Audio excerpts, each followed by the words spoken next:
Welcome back to Confessions from a Dental Lab. My name is KJ Eichstaedt. I'll be your host, and today we've got a very special guest. We're talking to Dr. Brendan Gallagher. Dr. Gallagher, welcome to the show. Thank you for joining us. Where are you calling from? I'm in New York right now, Manhattan, and thanks for having me on, KJ. We've been planning this for a couple months now that we think about it, but finally on. Coming in Kips Bay, Manhattan. Amazing. You know, we always love getting a perspective from all across the country. I know a couple weeks ago we were talking to Dr. Brandon Walker in Washington, right? So now we're talking to you in Manhattan. We happened to talk recently to a dentist practicing in Singapore, but we linked up with him via referral. And he's was at the Midwinter Conference, so kind of really cool getting all these perspectives. I know we've had a few on from Colorado as well, even New Mexico, Alabama, really just covering it. But this show is all about bringing you into the lab, beneath the surface, right to the source. So together through these episodes, we can learn things, we can all grow and get a little bit better. We're excited to talk to Dr. Gallagher today. We're going to get into some dental stuff, but before we do that, we're going to do the lightning round where I just ask you a couple quick hitter questions, help the audience connect with you as a person, because behind every dentist is a person. So you ready for this, Dr. Gallagher? Yeah, where are you calling from today? Are you in your normal spot or? Yeah, we're in Brookfield, Wisconsin. It's right outside of Milwaukee, about an hour north of Chicago. So we're right in the middle of the country. Cold over there too, I'm assuming right now, huh? Yeah, it's not bad. It's not bad. For our standards, it's not bad. So we've had some negative degree temps, and then last week we had like a 58-degree day, man. So we had like a 70-degree swing. It was hilarious.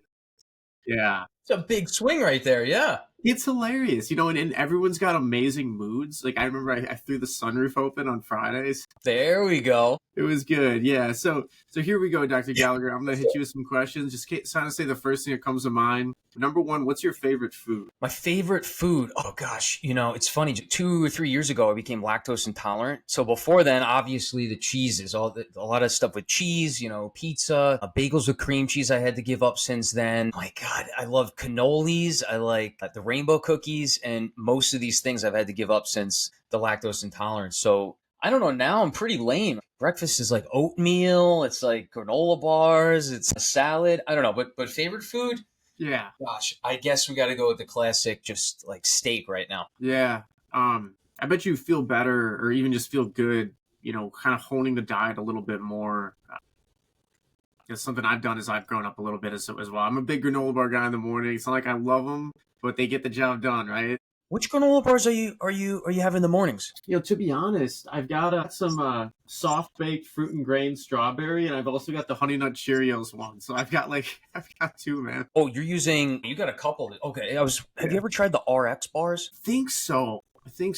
It's like pretty bare bones. It's like 3 eggs, 3 egg whites. It's got like dates in them, I think, and then it's got the specific packaging that tells you the ingredients. Are those the ones? That's the one. Yeah.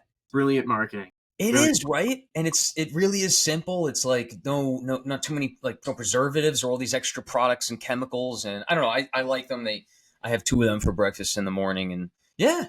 So good stuff. Who's a musical artist you've been listening to a lot this year? Oh, this year I've been listening to a lot. Actually, the last 2 to 3 years has been a lot of Bad Bunny. But that Bad Bunny album that just came out, what is it, a month ago now? A month and a half? I'm really liking that one. That's an OR playlist we've been listening to. Yeah, I ended up going to Puerto Rico like a year ago, and he's a legend down there. So that's where he's from. Yeah.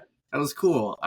What's the first app you open in the morning? First app I open in the morning. It depends between, there's one of 3. Usually it's the to-do list. It's a Microsoft To-Do. It's an app that's like a productivity organization, folders, calendar. Really helpful. I pack that thing tight, and it gives me too much to do in the day, but it's great. It's how you maximize your day. But either that or YouTube, because I do this Pamela Reif ab workout. Man, it's just a quick 10-minute ab workout. You're on your back, just doing these exercises. And I try Monday through Friday in the mornings, right when I get up, I try to do this quick 10-minute ab workout just to kind of get your body moving, activate the core, get a quick ab workout in. After about 3 months, you start to see that 6-pack in there too. So if neither of those, maybe Spotify, just get some nice morning mood, some peaceful music going, maybe a little Ben Bomber, maybe a little Norin Pure, maybe dabble into a little Kygo, a little Deep House, maybe black coffee. Yeah. Good stuff. What are you listening to these days? You know, man, I've actually been listening to that new St. John album nonstop. It is amazing. I don't know if you've heard it. It's like, oh no. top to bottom, it just flows through. It's the highest level album I've heard in years. I'm not even exaggerating. Like St. I John, you said? I was yeah, St. Charles. He's actually from Brooklyn, so I gotta kind check of that in your out. neck of the woods. And I'm a tough cookie when it comes to music. I like everything, but I prefer it to be good. And Yeah. that's subjective, of course, but I'm open to everything. My taste open to everything. Like I went to the symphony last weekend, so I literally like everything, man. And That's awesome. St. John is a phenomenally talented guy. So check that out. It's called Festival Season, which is hilarious because I don't know how that title portrays, but music. So let me ask you this: what is a good book you've read? A good book I've read. My number one book that I always recommend to others, and it's probably had the most profound impact on me, is How to Win Friends and Influence People by Dale Carnegie. That's a big one. A recent one I've been working on is Gary Vaynerchuk's Day Trading Attention. That's what I've been working on. Dude, you know what I've been doing? Do you read books or do you Absolutely, audio? absolutely. I like to read. No, I mean, but do you try audio or do you physically read? I like to just read. Got it. Yeah. I I'm a used to like podcast that. guy. Yeah, the podcasts or like the audiobooks I find on Spotify has been immensely helpful for productivity, where it's like you're doing your laundry, you're going to get groceries, and you can pop that in the back. So it's kind of, I don't know, the dual it's funny, as you get older and responsibilities build up, it's just you have one thing after another, and you don't get that sit down time anymore. You know what I'm talking about. You have to make the time. And that's a challenge for me every day. And I saw something on X where someone said, like, reading your books via audio or consuming your books via audio is like drinking your vegetables. And I just can't get that out of my mind because I'm a big podcast guy. I like to be intellectually stimulated. I like to learn, but it's a challenge, man. I'll call it a daily challenge to like put it first thing in the morning, read it in the sauna, do whatever. So Yeah. what about this? What's a good one of your favorite movies? One of your favorite shows? Oh, I gotta say, the last, actually, maybe it's like the residency vibe for me to kind of cope with the insanity of the residency experience has been the Vikings movies. I'm a big fan of Vikings Valhalla, Vikings, Great show, man. The Last Kingdom. Those have been some of my top things just to always go back to. I'm watching Peaky Blinders. I know, great one. Yeah. Something about the Vikings shows, or you too? You watching them? I've seen all the Vikings. I haven't seen Valhalla because they kind of got rid of like the characters, like Ragnar, Rollo, Loki, King Harold, all these good characters. Saw The Last Kingdom. I thought that was okay. I think the show Vikings was phenomenal. Produced by History. They did a great job with that. Peaky Blinders is phenomenal too. So I'm right there with you. Let me ask you this: what's one of your favorite classes and one of your favorite holidays? Classes like a spin class or like a yoga class or like in. Could have been when you were growing up as a kid. Could have been last week. Just like one of the favorite classes you've ever taken. Sure. So I was one of those weirdos that really liked organic chemistry. What I did was I read the textbook a bit over the summer, and then coming into the class, I was kind of like couple chapters in, did some review on that prior to going in. So it was like a more, rather than like a heavy lift off, it was more of like a smooth take into autopilot mode into that course, because it's a very difficult course, especially at the Polytechnic Institute of NYU where I took it. Very difficult, very challenging, but something about the reactions in the molecules, kind of how they connect and rearrange themselves. It's almost like a puzzle, almost like a Sudoku puzzle in chemistry form. I also liked anatomy. I think my favorite one that I love, but I think one of my favorite ones of all time was anatomy in dental school. We took it with like kind of like the med school a little bit, but we have to dissect the cadavers. So we would learn about anatomy and the pathways and the structures and stuff and how they kind of relates to physiology and pathology. But then we would go and dissect real cadavers in the lab. I think it was like 3 times a week. And I mean, we would stink, the clothes, the scrubs would smell. But just between the two, didactics and then getting in the clinical aspect of the lab and dissecting with our hands, I mean, I could remember things of that thing that I'll probably remember forever. It was it's a very different experience. It's a privilege, Yeah, that's awesome, man. What about this? Apple Music? Oh, you kind of spilled this. I was going to ask Apple Music or Spotify. I use Spotify. Spotify. So yeah, it's a great app. What's the next place you want to go on vacation? Oh, I'm going to the DR later this month. My girlfriend's from the Dominican Republic, and so I'm going to go down there finally. It's been taking us like 2 to 3 years. Just residency is really hard to get away. So we finally blocked out that time, and that up until 2 weeks ago had to be moved around, unfortunately, with surgeries.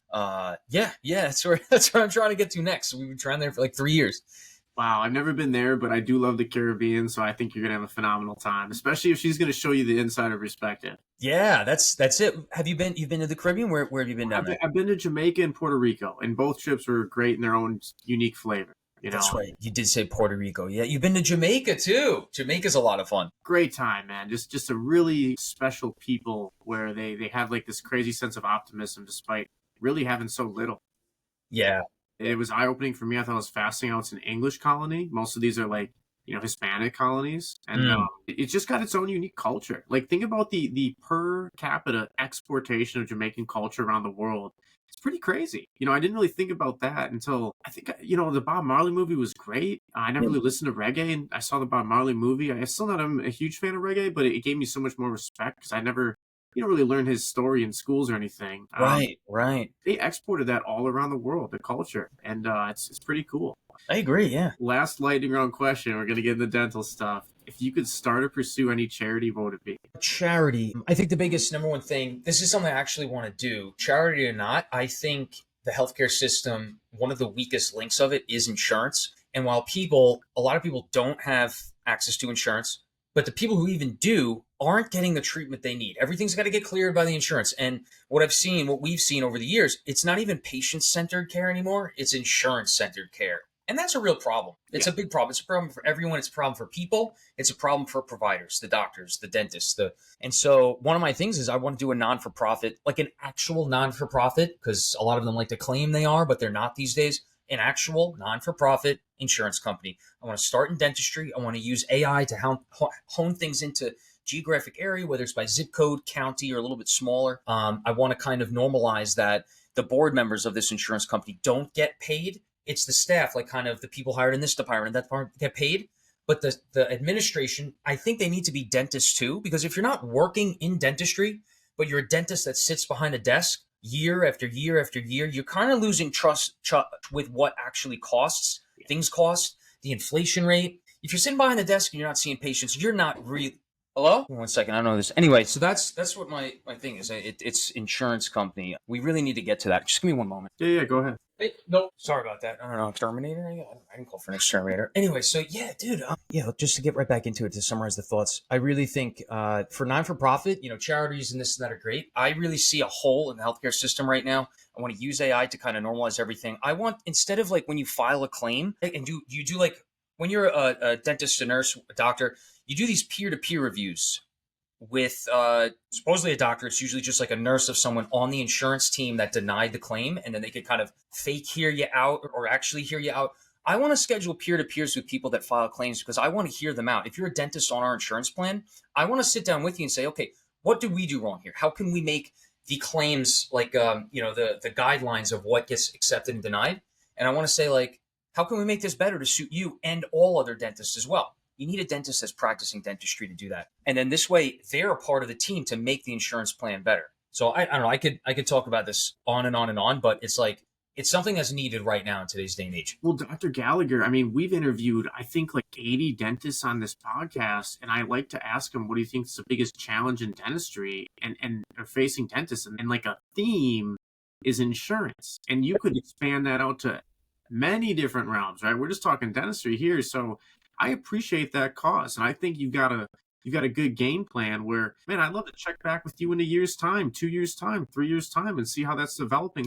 Another thing I liked what you said is you're talking about you got to be practicing. And one thing we try and take to this podcast is like, I call it in the trenches, right? Like we're in the lab. The lab's right outside my door here. It's as in the trenches you can get. It's exciting stuff. We'll give you a FaceTime tour sometime. But man, I think that's so important. You can't be like separated from the dentistry. You can't be separated from the lab and have a dental podcast or a lab podcast. You got to be in the trenches, and you're getting different intel when you're coming from the trenches. It's kind of like when, I don't know if you ever read Elon's book, but he talks about when he was making Tesla and they were like staving off bankruptcy, he would always put his engineers' desks right next to the factory line. So you could like see how the stuff is going. And it makes a huge difference, like being in the trenches. So I think that's a huge takeaway I just took away.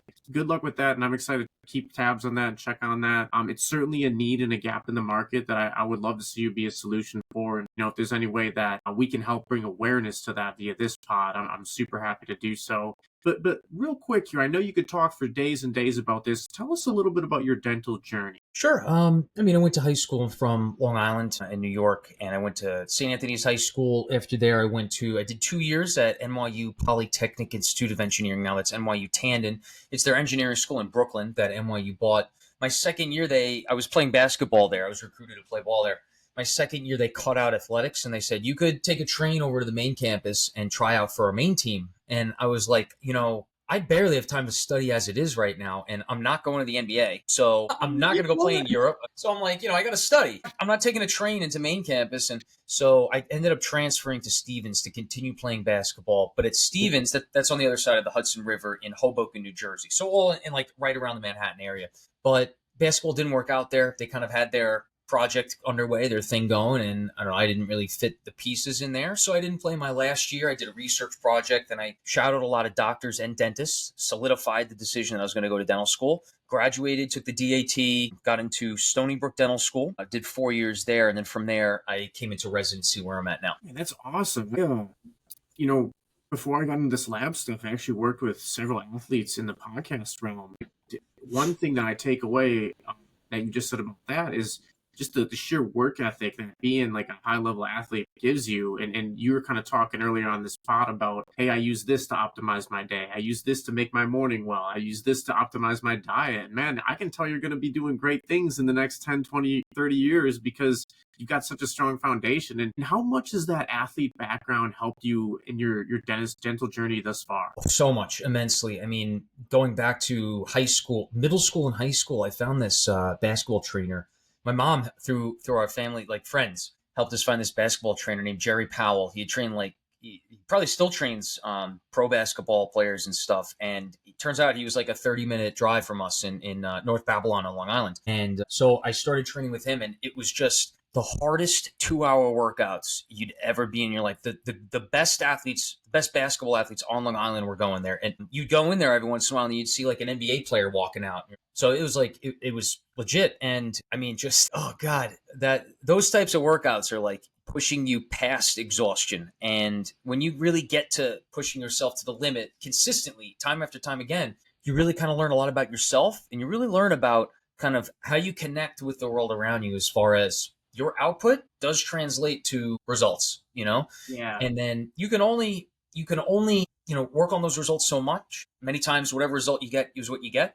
But there is a big window of opportunity where the more output you give, the more you work for something, the closer you could get to it. And then that's really what translated to getting into oral surgery, I would say, because we have to, on top of dental school, we start out with med school classes, and then they put in some hand skills work on fake teeth and fake mannequins in the dental school, all on top of each other. So we're taking the med school classes with these things, and then the med school classes fade out. Now we have all dental school classes, but then they throw clinic on top.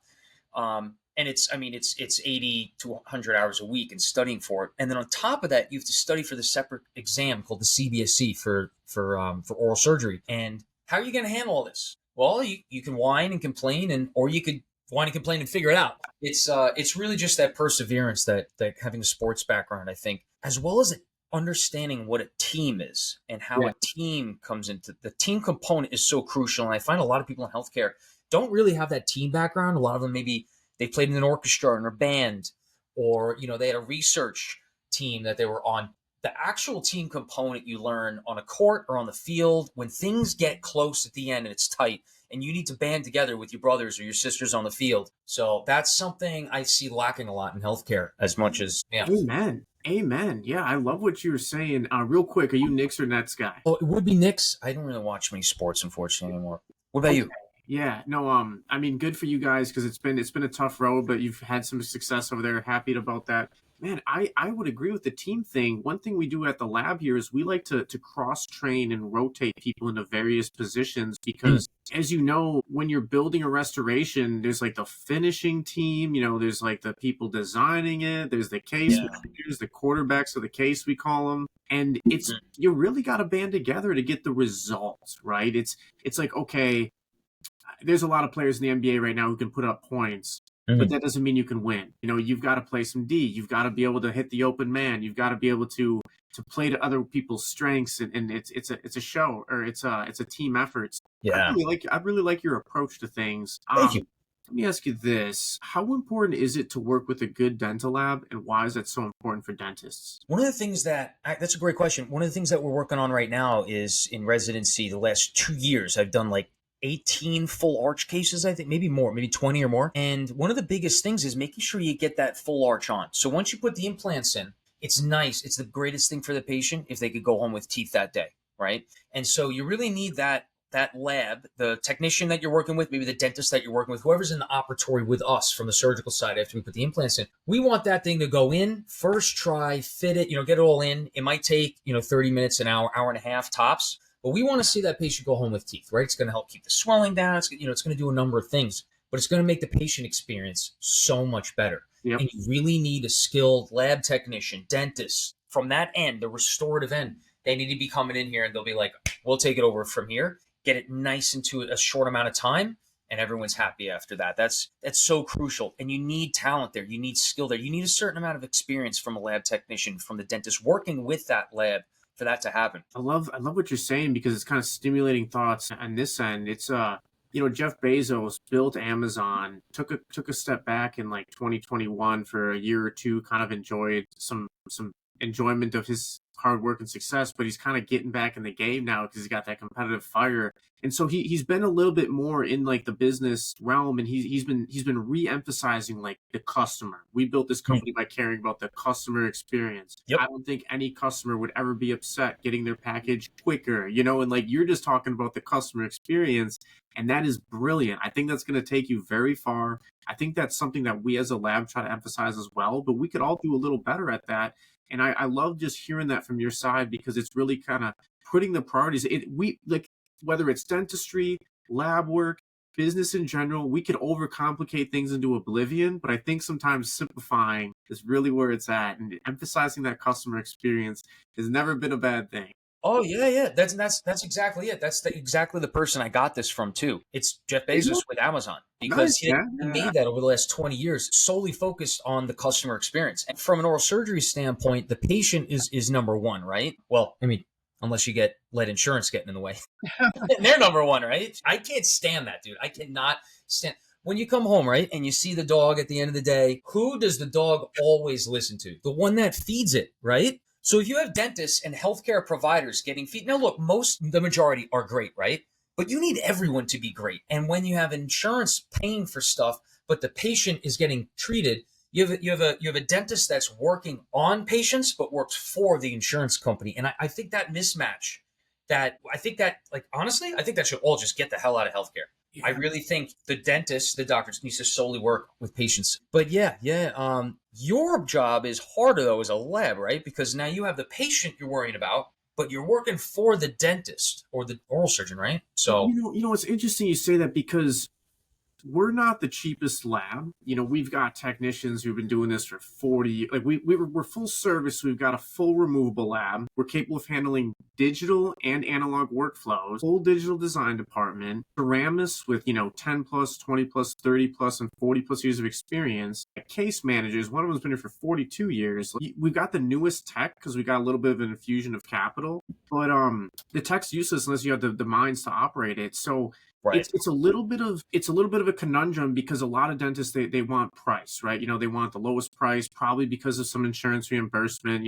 We've been around the block. We've kind of heard some objections and stuff. But the best thing I can say in life, and as a 31-year-old talking to you right now, I've learned that you get what you pay for. I was always about the I want to save money too. I enjoy money too. But as I get a little older, you realize you really do get what you pay for in life, whether it's a neighborhood, whether it's a pair of boots, whether it's your food, paying more for some organic stuff. Like, you get your dentist, your car, anything. You get what you pay for, your lab work. And yeah, I think it's kind of good that we're in this era of optimization, whether it's like whether it's even just shining the flashlight on some of these bloated operations, that's insurance, healthcare, you name it.